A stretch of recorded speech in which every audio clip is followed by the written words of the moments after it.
I'm Deborah Uroda with Local News Network Durango, and I'm in the studio today with Caroline Kinzer and Lucy McGuffey, and they are two volunteers who are part of this organization called Neighbors in Need Alliance, and you are working very hard to get a temporary winter shelter up and running by November 1st. How did you guys come up with the idea, and why?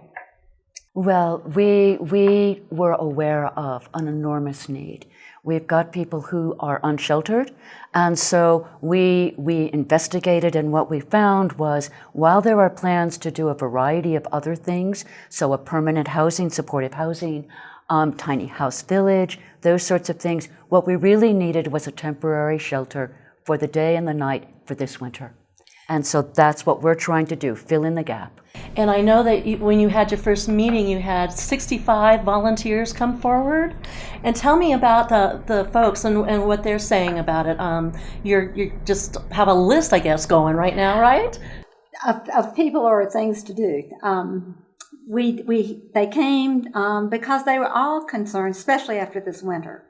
And it just seemed so clear that there needed to be a safe place to sleep. So they said they were willing to help. And they came up with ideas, which we have explored. They came up with, well, why can't you this? Why can't you that? And they've all kind of committed to help us with volunteers and funding if we can find a way to create a shelter. Now, I know, Caroline, you worked for a daytime shelter in South Carolina, is that it? North Carolina. North Winston-Salem, Carolina, yes. For about 20 years, so you're familiar with all of this, and I hear you're also a very good organizer. Right now, it seems that you're really looking for a building. Right. And so if anybody out there wants to lease a building for this project, give them a call. But give them a call. Right. Call us at 247-8000, and I'll get you in touch with Caroline and Lucy. But anyway, you also said that there are about 19 or 20 different faith-based groups and other organizations that have come forward to help. Right. Well, that was part of that initial meeting. And because we knew we needed a large coalition of people. This isn't anything one group can do, because it's big and it's expensive and it requires everybody to kind of jump on board. And the city is behind us. They would really like to see this happen too. That's great. And county as well. Yes, I know both of the city council and the county commissioners are working hard to find a solution to the homeless issue in our community. So I know you haven't found a building yet. You may have one online, but we're not talking about it until the lease is signed. Otherwise, what are some of your other needs? What are some of the other things that you're looking for? We need volunteers. We'll need all sorts of supplies. We'll need bedding. We'll need staffing, formal staffing, as well as volunteers.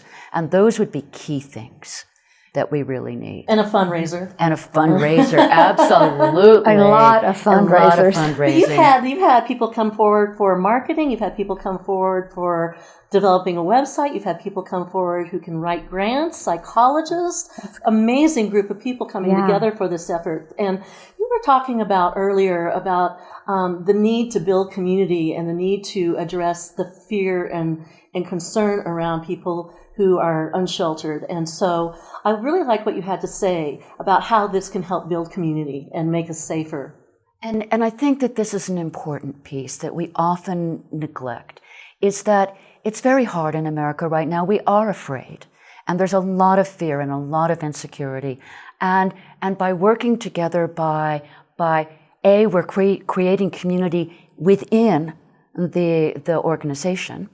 And we hope we're building community in the city itself, and also community with the people who are unsheltered, because they are like us, right? It's just a difference in economic and political circumstances that lead to that. So if we can all work together and reduce the fear that all of us fear about being vulnerable.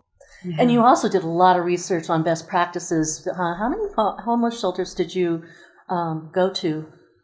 Well, we didn't go. We called because they're all over the country. I'm going to say 10 or 12. Obviously, the ones in Colorado, because they would be the easiest to adapt to what we're doing. But there's also some in Michigan. There's some in Florida. There's some in Utah. I mean, and word gets around. So we checked in on all of them. We found a lot of similarities. Good. I'm glad to hear it. And so we hope the Neighbors in Need Alliance hopes to have this temporary shelter up and running by November 1st. And if you do want to know more, visit us at durangotv.com, and we'll have a link that you can email either Caroline or Lucy to volunteer. I'm Deborah Uroda for Local News Network Durango. Thanks for joining us. Thank you.